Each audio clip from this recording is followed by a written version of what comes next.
नमस्ते बच्चों। प्रबंध प्रक्रिया हम लोग पढ़ रहे हैं और इसके 2 भाग हम पढ़ चुके हैं। हमने ये जान लिया है बच्चों कि प्रबंध प्रक्रिया क्या होती है और प्रबंध के कितने चरण होते हैं। हमने पढ़ा था प्रबंध के नियोजन, संगठन, नियंत्रण और मूल्यांकन 4 चरण होते हैं। हमने उसके बाद नियोजन के बारे में पढ़ना प्रारंभ किया। हम नियोजन की परिभाषा, महत्व और विशेषताओं के बारे में पढ़ चुके हैं। आज हम पढ़ेंगे बच्चों नियोजन के चरण के बारे में। नियोजन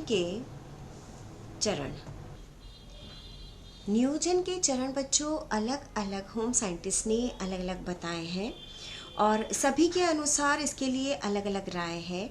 लेकिन अगर उनको हम समग्र रूप से देखते हैं तो हम ये पाते हैं बच्चों कि मुख्य रूप से नियोजन के 6 चरण होते हैं।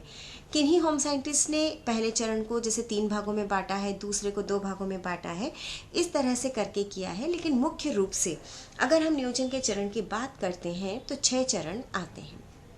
समस्या की पहचान, विकल्पों का अवलोकन, वैकल्पिक तरीकों का मूल्यांकन, विकल्प का चयन, कार्य योजना तैयार करना और उत्तरदायित्व स्वीकार करना। तो हम इन 6 चरणों के बारे में नियोजन में पढ़ेंगे। सबसे पहला चरण है बच्चों समस्या की पहचान करना। नियोजन के प्रथम चरण में समस्या को देखा जाता है, समस्या को परिभाषित किया जाता है और समस्या के बारे में जाना जाता है। समस्या को देखना बच्चों, समझना और उसकी पहचान करना अनिवार्य है कि हमें नियोजन किसके लिए करना है। तो इसमें मुख्य बात आ जाती है बच्चों की उद्देश्यों एवं लक्ष्यों का निर्धारण करना। ये उद्देश्य और लक्ष्य ही हैं जो कि हमारे लिए यहाँ समस्या है। ठीक है, जो यहाँ समस्या वर्ड की हम बात कर रहे हैं कि समस्या कहाँ है और समस्या को जान करके, पहचान करके हम एक उद्देश्य और लक्ष्य का निर्धारण करते हैं। कब, क्यों, कहाँ, कैसे, किस लिए, किसके द्वारा, इन सारे प्रश्नों की खोज हम यहाँ पर करते हैं। योजना बच्चों चाहे छोटी हो या बड़ी हो, यानी कि अल्पकालीन हो या दीर्घकालीन हो, चाहे आप 3rd ईयर की बात कर रहे हैं, 1st ईयर की बात कर रहे हैं या फिर आप आज की बात कर रहे हैं, लक्ष्य और उद्देश्यों को ध्यान में रख करके ही योजना बनाई जाती है। बिना लक्ष्य के योजना का कोई अर्थ नहीं होता। इसीलिए बच्चों नियोजन जो होता है उसका योजना बनाना जिसे हम कहते हैं, वो लक्ष्य के निर्धारण का, समस्या की पहचान का, समस्या को अच्छे से समझने का पहला चरण नियोजन होता है। इसी प्रक्रिया के दौरान उद्देश्य और लक्ष्य का जब निर्धारण कर लेते हैं बच्चों, तो सूचनाओं का संकलन और विश्लेषण हमें करना होता है। यानी कि हम सूचनाएं कहाँ से प्राप्त करेंगे, कैसे प्राप्त करेंगे। सूचनाएं जितनी अधिक होगी बच्चों, हमारे सामने विकल्प यानी कि जो एक लक्ष्य को प्राप्त करने के लिए जो विभिन्न रास्ते हैं, वो विकल्प हमारे सामने उतने ही ज़्यादा होंगे और कई प्रकार की कार्यविधियां भी होगी। और जब बहुत सारी चीज़ें हमारे सामने होंगी तो हम उसमें चयन करना आसान हो जाएगा, क्योंकि बच्चों हमें पता चल जाएगा कि कौन सा रास्ता हमारे लिए सही है, किस प्रकार की सूचनाएं, किस प्रकार के साधन हमें किस राह के लिए उपलब्ध हैं। तो बच्चों केवल सूचनाओं का हम संकलन कर लें ये पर्याप्त नहीं होता है।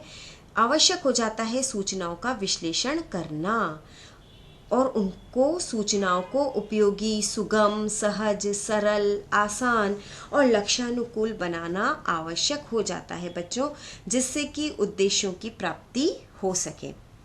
तो बच्चों सबसे पहले प्रथम चरण में यह आवश्यक हो जाता है कि हम समस्या की पहचान करें, समस्या को जानें कि समस्या क्या है, उसको परिभाषित करें, लक्ष्य और उद्देश्य को निर्धारित करें और उससे संबंधित सूचनाएं संकलित करें और उन संकलित सूचनाओं का विश्लेषण करें कि कौन सी हमारे लिए उपयोगी है, कौन सी उपयोगी नहीं है।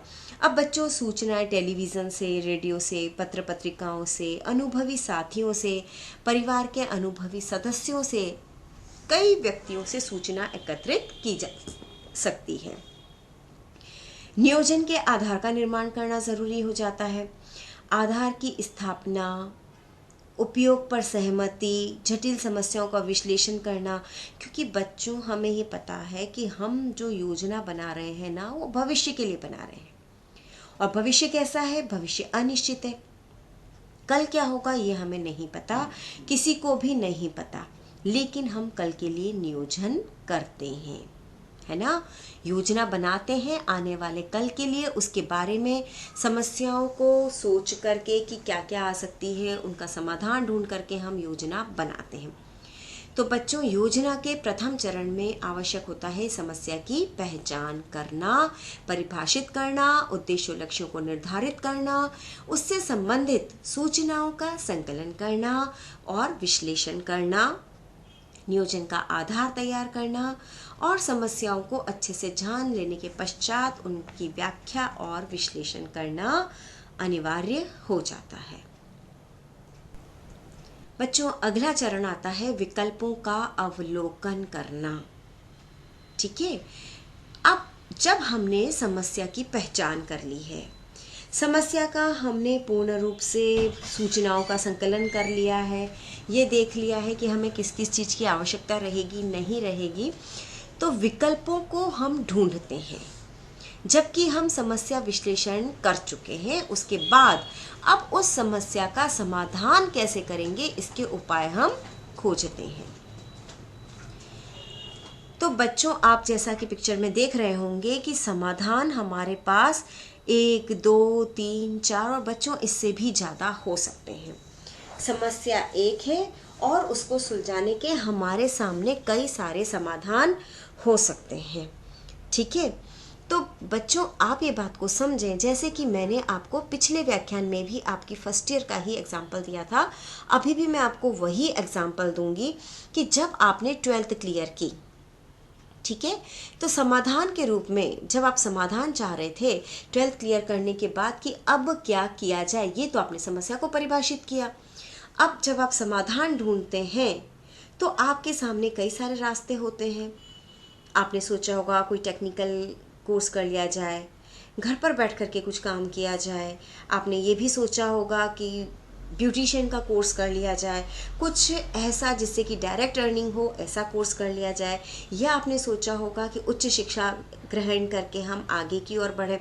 तो बच्चों, शिक्षा तो ग्रहण करनी ही है, हमें हर हाल में हमें कुछ ना कुछ ग्रहण करना है, शिक्षा ग्रहण करनी है और आगे बढ़ना है। ठीक है। तो अब जो आप बनना चाहते हैं ना भविष्य में, जो समाधान है आपकी समस्या का, उसके लिए कई सारे वैकल्पिक तरीकों को ढूंढना, वैकल्पिक तरीकों का निर्धारण करना, यानी कि समाधान से संबंधित जितने भी तथ्य हमारे सामने और सूचनाएं हमारे सामने आती है, उसके आधार पर विकल्प प्रस्तुत करना और विकल्पों का अवलोकन करना। अब बच्चों, विकल्प कैसे प्रस्तुत होंगे? जैसे पहला विकल्प टेक्निकल कोर्स कर लिया जाए, दूसरा विकल्प ब्यूटिशियन का कोर्स किया जाए, तीसरा विकल्प सिलाई से संबंधित किसी और फील्ड में चला जाए, चौथा विकल्प उच्च शिक्षा ग्रहण करके किसी बड़ी नौकरी में जाया जाए और आत्मनिर्भर बना जाए।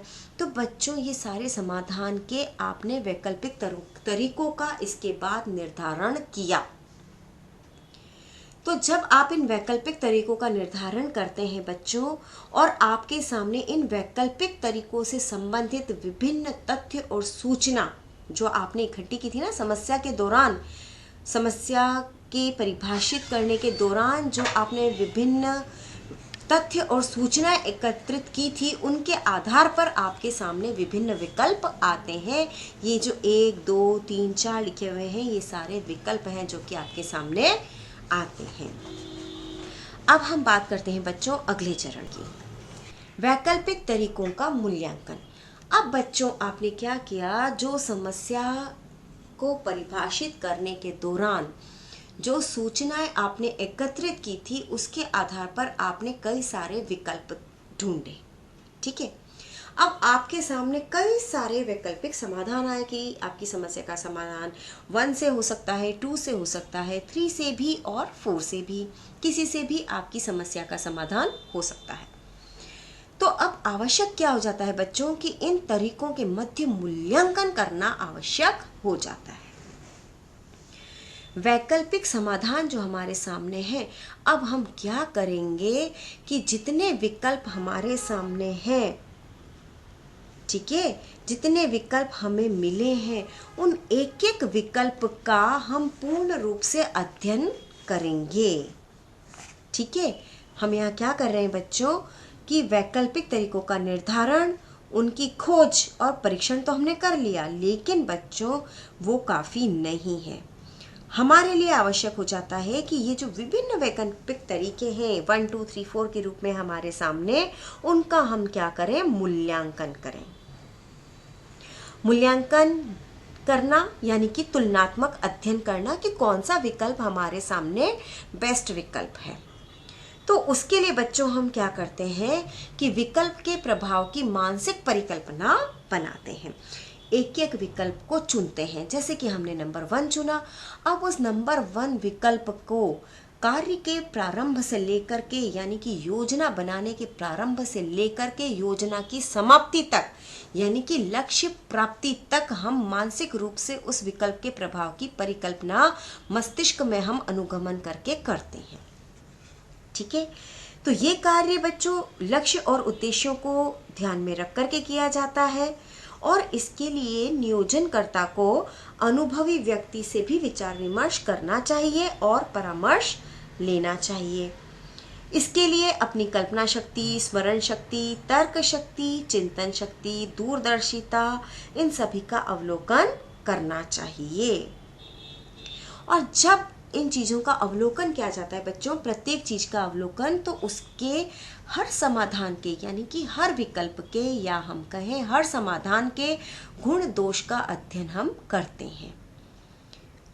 हम ये सोचते हैं किसमें क्या अच्छाई है और किसमें क्या बुराई है, ये चीज़ हम देखते हैं, सोचते हैं। आप ये सोचेंगे बच्चों कि जब मैं अगर पहला विकल्प चुनती हूँ तो उसमें क्या गुण दोष है, दूसरे विकल्प में क्या है, तीसरे में क्या है, चौथे में क्या है, ये आप सभी चीज सोचते हो। ठीक है, फिर आप उसका पूरी तरीके से उस समाधान का, प्रत्येक समाधान का मूल्यांकन करते हो। किस आधार पर, विकल्प की लागत क्या होगी, वो हमारे लिए कितना उपयुक्त है, हमारे उद्देश्य की प्राप्ति इससे हो जाएगी क्या, ये सारी चीज़ें बच्चों एक एक विकल्प को लेकर के यानी 1 को लेकर के, फिर 2 को, फिर 3 को, फिर 4 को लेकर के उसके बारे में ये सारी चीज़ें सोची जाती है और फिर अनुभवों का प्रयोग किया जाता है जो औरों के हैं, हमारे स्वयं के हैं, और उसके आधार पर वैकल्पिक तरीकों का हम करते हैं मूल्यांकन। वैकल्पिक तरीकों के मूल्यांकन के बाद आता है बच्चों हमारा अगला चरण, उपयुक्त विकल्प का चुनाव। अब बच्चों हमने क्या किया, विभिन्न विकल्पों का मूल्यांकन तो कर लिया। अब हमारे सामने आता है कि इन विकल्पों में से किसी एक बेस्ट विकल्प को हमें चुनना है। ठीक है, अब बेस्ट विकल्प चुनने के लिए यानी कि कार्यविधि से, जो कार्यविधि का सर्वोत्तम तरीका है, हम उसका चुनाव करेंगे जो हमें सभी में, जिसमें कि गुण सबसे ज़्यादा हो, दोष सबसे कम हो, जो हमारे लिए पूरी तरह से उपयुक्त हो, हमारी लक्ष्य प्राप्ति के लिए सहयोगी हो। साथ ही बच्चों इन सब चीज़ों को तो हम ध्यान में रखते ही हैं चुनाव करते वक्त। और एक और इम्पॉर्टेंट चीज़ है जिसको हम सोचते हैं, वो है जोखिम, कि इसका परिणाम का जो स्तर होगा वो निम्न स्तर का भी हो सकता है और उच्च श्रेणी का भी हो सकता है। तो अगर हमारा समाधान ऐसा है, हमारा लक्ष्य ऐसा है कि हम ये सोच सकें कि इसको लेने में रिस्क तो है, लेकिन हम इच्छित और आकर्षक समाधान की तरफ अगर हमारे सामने है तो हमें जोखिम उठाना चाहिए, हमें रिस्क लेना चाहिए और हमें ये देखना चाहिए कि हमारा काम कम समय, कम शक्ति और कम धन व्यय से कम धन हमको व्यय करना पड़े और उससे हम अपने लक्ष्य तक पहुंच जाएं और न्यूनतम प्रयत्नों से अत्यधिक लाभ हमें जिसमें मिल सके, ऐसा तरीका हम चुनते हैं जिसे हम कहते हैं कि हमने ये क्या किया, उपयुक्त विकल्प का चुनाव किया। जैसे कि आपके हिसाब से आपने कई सारे राह सोचे, लेकिन अंत में आपने मीरा कन्या महाविद्यालय या जिस भी महाविद्यालय में आपने एडमिशन लेने का सोचा है, आपने उसमें एडमिशन लिया, ठीक है, और आप फर्स्ट ईयर कर रहे हैं। हो सकता है बच्चों आपका एम बिल्कुल यही हो कि आप ग्रेजुएशन करें, पोस्ट ग्रेजुएशन करें, उसके बाद आप नेट क्लियर करें, पीएचडी करें और एक व्याख्याता के रूप में सभी के सामने उभर करके आए। इसलिए आपने हो सकता है ये सब्जेक्ट लिया हो। तो ये आपने जो अभी फर्स्ट ईयर चुनाव लिया है, ये आपने अभी किया उपयुक्त विकल्प का चुनाव। अब आता है बच्चों हमारा अगला चरण, और अगले चरण में चलने से पहले बच्चों हम ये भी देख लें कि हम जो विकल्प चुन रहे हैं वो समय के अनुकूल होना चाहिए, क्योंकि सही समय पर सही योजना अगर हम बना लेते हैं तो उसका महत्व बहुत अधिक होता है। क्योंकि बच्चों क्या होता है, हमने पहले भी पढ़ा था कि योजना लचीली होनी चाहिए, क्योंकि समय के साथ नियोजन में भी परिवर्तन होता है और होना चाहिए। एक विशिष्ट समय पर जो आप नियोजन करते हैं बच्चों, वो सभी परिस्थितियों पर लागू हो ऐसा बिल्कुल भी नहीं होता है। अलग अलग परिस्थितियों में अलग अलग योजना काम आती है बच्चों। ये बात हम पहले ही कर चुके हैं कि सीमित साधनों में हमें अधिकतम संतोष प्राप्त हो जाए ऐसी योजना का चुनाव करेंगे, और पर्याप्त साधन के अभाव में नियोजन में परिवर्तन करना होता है, समायोजन भी स्थापित करना पड़ता है। ये भी हमें एक जब हम उपयुक्त विकल्प का चुनाव करते हैं उस दौरान हमें सोचना होता है। अब आता है बच्चों हमारा अगला चरण, वो है कार्य योजना तैयार करना। अभी तो बच्चों आपने क्या किया कि उपयुक्त तरीके का चुनाव किया। अब आपके सामने आता है कार्य योजना तैयार करना। जब आपने सर्वश्रेष्ठ विकल्प का चयन कर लिया है तो इसको हम कैसे प्राप्त करेंगे, उसके लिए आवश्यक उप योजनाओं को तैयार करना। प्रथम वर्ष हमें करना है क्लियर, और प्रथम वर्ष हमें 80% से क्लियर करना है। आपने ये योजना का चुनाव कर लिया, ठीक है। अब आप इसके लिए आवश्यक उप योजनाओं का निर्माण करेंगे। कैसे करेंगे बच्चों आवश्यक उप योजनाओं का निर्माण? आप जैसे इसके लिए आप फॉर्म कहाँ से लाएंगे, फॉर्म कब भरना है, उसकी तिथि क्या होगी, ये सारी चीज़ें क्या है आवश्यक उप योजना है। कौन फॉर्म लेने जाएगा, किस तरह से फॉर्म भरा जाएगा, क्या क्या विषय का चुनाव किया जाएगा, ये सब जो आप सोच रहे हैं ये है कार्य योजना तैयार करना। जबकि आपने फर्स्ट ईयर में एडमिशन लिया उसके पहले आपने ये सारे कार्य किए हैं। पर कई बार बच्चों हम अपने प्रबंध के तरीकों से ही अनजान होते हैं, है ना। आपने ये सब किया होगा लेकिन आपको नहीं पता कि आपने ये सब कैसे किया और किसकी मदद ली। हम आपको ये इसलिए पढ़ा रहे हैं ताकि आपके योजना बनाने के तरीकों में और अधिक सुधार किया जा सके, आपकी प्रबंध की क्षमता और अधिक बढ़ सके। तो फॉर्म कहाँ से लाना है, कौन लाएगा, कैसे लाएंगे, क्या क्या विषय लिए जाएंगे, कब फॉर्म भरा जाएगा, कब उसकी डेट आएगी। और हो सकता है बच्चों एक साथ आप कई कॉलेज में अप्लाई करते हैं, ठीक है। तो उसके लिए आप कैसे काम करते हैं, कौन सा समय होगा, किस के बाद हमें क्या करना है, किसके बाद हमें क्या करना है, वो क्रम निर्धारित करना होगा। परिवार का कौन सा सदस्य आपकी किस कार्य में मदद करेंगे, क्योंकि ये सारे ही कार्य बच्चों परिवार और परिवार के सदस्य मिलजुल कर करते हैं, ठीक है ना। तो परिवार के सदस्यों की सहभागिता कितनी होगी, किस किस समय पर कौन कौन व्यक्ति किन किन के साधनों के साथ हमें उपलब्ध होगा, ये सब हमें सोचना होता है कार्य योजना तैयार करने के दौरान। क्योंकि बच्चों विभिन्न सदस्यों से कार्य करवाना, फिर उनके कार्यों पर नियंत्रण रखना, समन्वय की भावना उत्पन्न करना और सभी सदस्यों में प्रॉपर कोऑर्डिनेशन होना, जिससे कि एक उपयुक्त कार्य योजना तैयार की जा सके, बहुत आवश्यक होता है।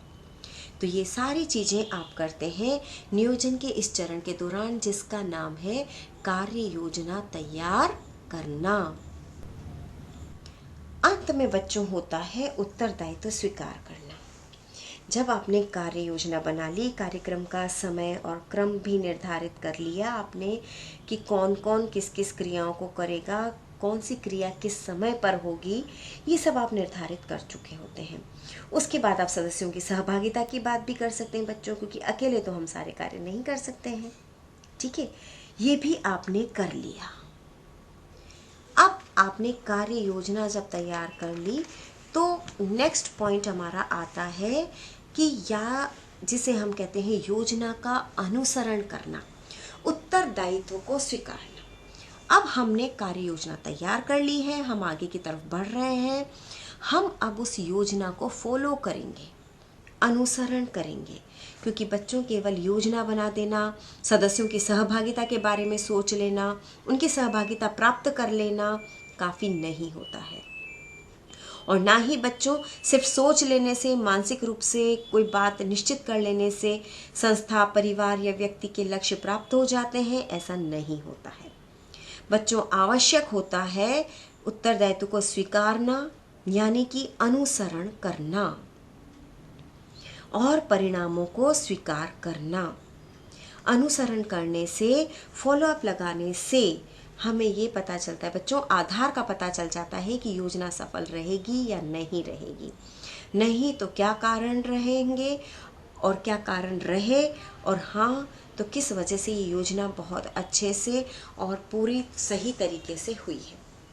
तो बच्चों, उत्तरदायित्व को स्वीकार करना बहुत आवश्यक होता है, और अब जो भी परिणाम हो उस परिणाम के लिए स्वयं को मानसिक रूप से तैयार रखना आवश्यक होता है।